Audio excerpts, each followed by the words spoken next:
Bueno, 9 de la mañana con 39 minutos. La Corte de Apelaciones finalmente decidió declarar inadmisible este recurso que fue interpuesto por el abogado Mario Vargas. Lo que buscaba era impedir que el Consejo de Defensa del Estado pueda acceder a las transcripciones de los chats de las conversaciones que él tuvo con Luis Hermosilla.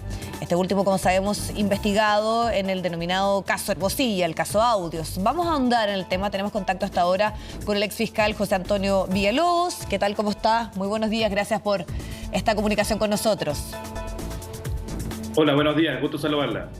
Bueno, ¿qué le parece la decisión que se toma finalmente de no acoger este recurso, pero estableciéndose todo un debate y un análisis en cuanto a lo que estaba planteando el abogado, que es decir, que esa revisión de los chats, incluso también esta petición del Consejo de Defensa del Estado, constituía un acto ilegal? Él decía que esto perturbaba y amenazaba sus garantías constitucionales. Entonces, ¿qué significa sobre todo para la investigación que finalmente este no haya sido acogido? Bueno, habitualmente cuando se están analizando ciertas evidencias donde hay personas distintas a los imputados involucradas en estas evidencias, la tendencia es que se resuelve siempre esta situación en el ámbito de la investigación penal. Ajá. Hay distintas herramientas en las cuales tú puedes hacer diversas solicitudes en el ámbito penal donde se está desarrollando esta diligencia. Por lo tanto, era esperable que el recurso de protección no prosperara en definitiva como una cuestión accesoria y externa a lo que es la investigación penal. Ahora bien, el conocimiento de los antecedentes por parte del Consejo de Defensa del Estado es precisamente una situación que está prevista por la ley.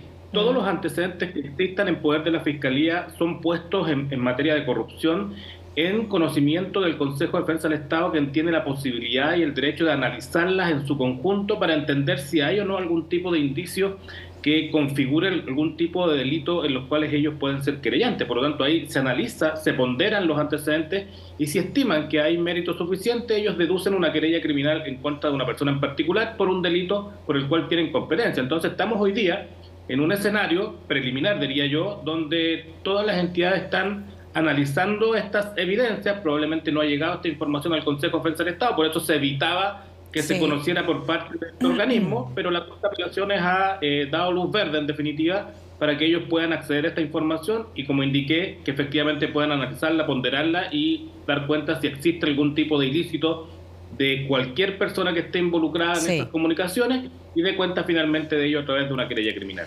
Pero hasta ahora el Consejo de Defensa del Estado no ha tenido acceso. ¿Cuánto tiempo más? Porque sabemos que tiene un carácter reservado, muchos de los querellantes tampoco, y entendiendo lo delicado, y usted sabrá, ¿no?, lo que son ya esos primeros indicios de las implicancias de lo que pueden contener todas estas conversaciones.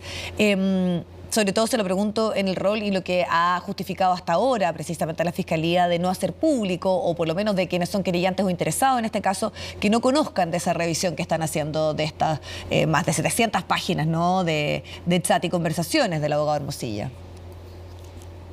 Claro, como se trata de una información reservada en una investigación también con un carácter especial reservado, porque también se está indagando una posibilidad de delitos de lavado de activos. Entonces, probablemente en el marco de esa investigación también hay una reserva especial, que fue precisamente aquella que finalmente fue formalizada al exdirector de la Policía de Investigaciones de Chile. Entonces, hay que ser muy cuidadoso con esa información, pero como indiqué, el Consejo de Defensa del Estado, por ley, puede conocer estos antecedentes que tiene hoy día la Fiscalía y que probablemente no los ha enviado, entiendo yo, porque aún no está terminado el peritaje en su totalidad. Ya, usted quiere que obedezca eso. Y quiero hacer la corrección porque para que dimensionemos lo que es esto, estamos hablando de 700.000 páginas. O sea, no, yo había dicho 700, pero usted dice que netamente tiene que ver porque todavía se está en proceso esa revisión, más allá de lo que...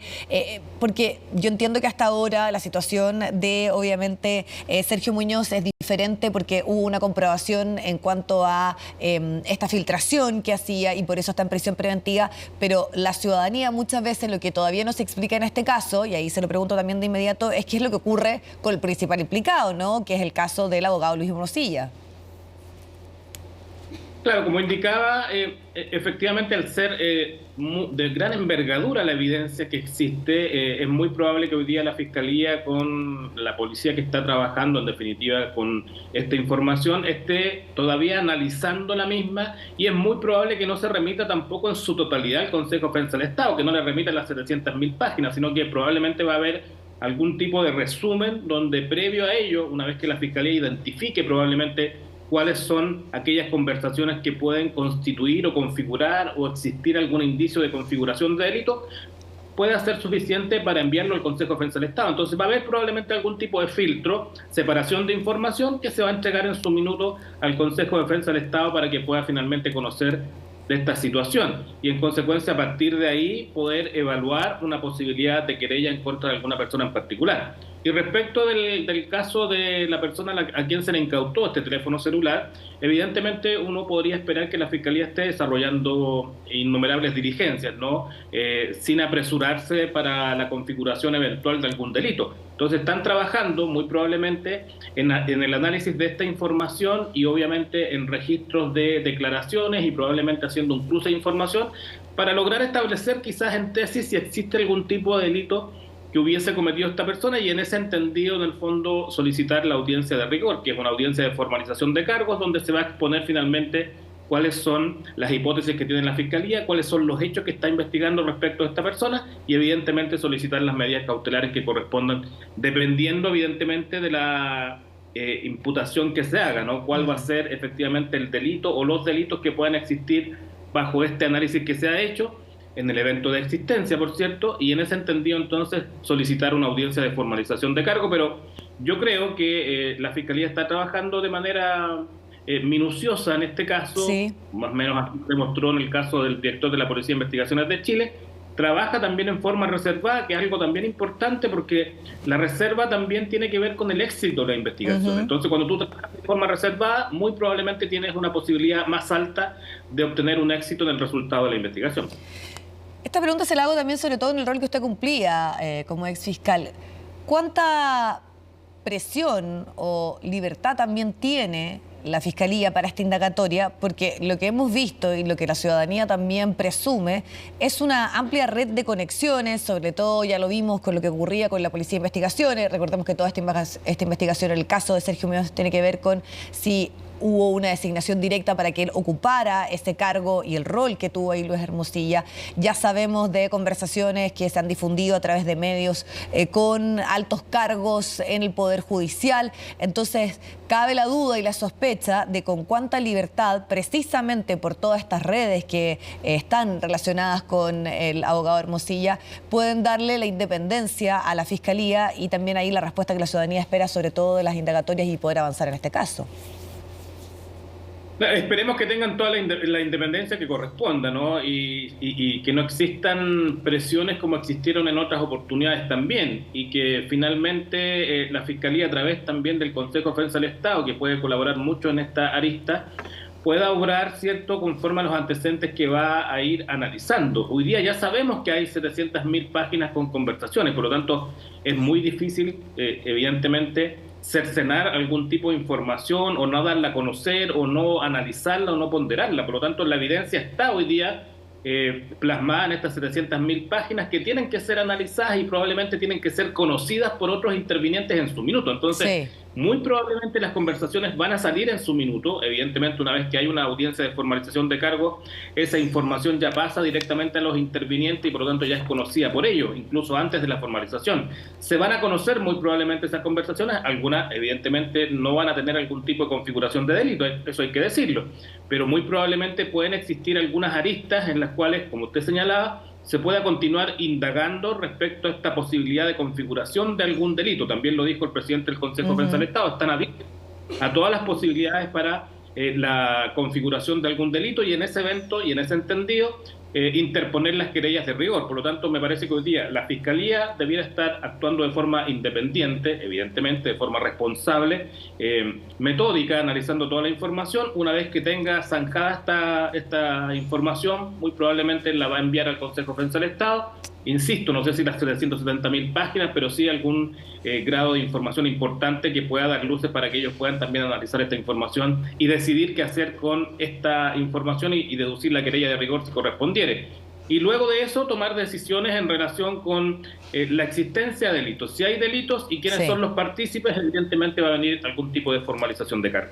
Ahora, volviendo al caso de Mario Vargas y esta solicitud que hace, que finalmente no fue acogida por la Corte de Apelaciones, ahora lo que entendemos es que esto debiese ser revisado por una instancia mayor, como son los ministros de la Corte Suprema. Y ahí hay otro punto que es muy interesante, que es la posibilidad que varios de esos ministros se inhabiliten precisamente para hacer revisión de esta solicitud, precisamente porque mantienen y hay alguna posibilidad de relación con la figura de Luis Hermosilla.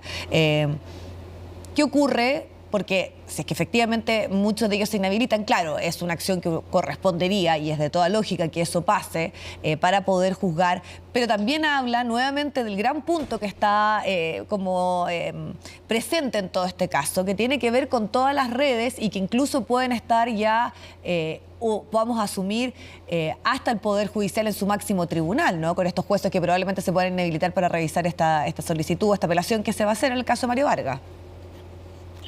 Claro, el recurso no está resuelto ni ejecutoriado. Fue declarado inadmisible, por lo tanto, muy probablemente va a recurrir el señor Vargas de esta inadmisibilidad. Y eso lo va a conocer la excelentísima Corte Suprema. Primero, un tema preliminar para saber si es admisible o no el recurso de protección, es decir, si hay tramitación o no para conocer posteriormente el fondo. Entonces, claro, si hay personas que tienen algún vínculo con los intervinientes o a propósito de esta información, evidentemente va a haber ministros que se van a inhabilitar de conocer de esta apelación. Probablemente, evidentemente no pueden conocer si tienen algún vínculo con la persona o alguna cercanía o alguna vinculación precisamente con estas comunicaciones. Entonces van a venir seguramente algunas inhabilidades que se van a estampar y muy probablemente se va a conocer por otros ministros que no estén inhabilitados. Y ahí probablemente hay dos soluciones. Se declara admisible y se le da tramitación normal y se va a conocer el fondo del asunto del recurso,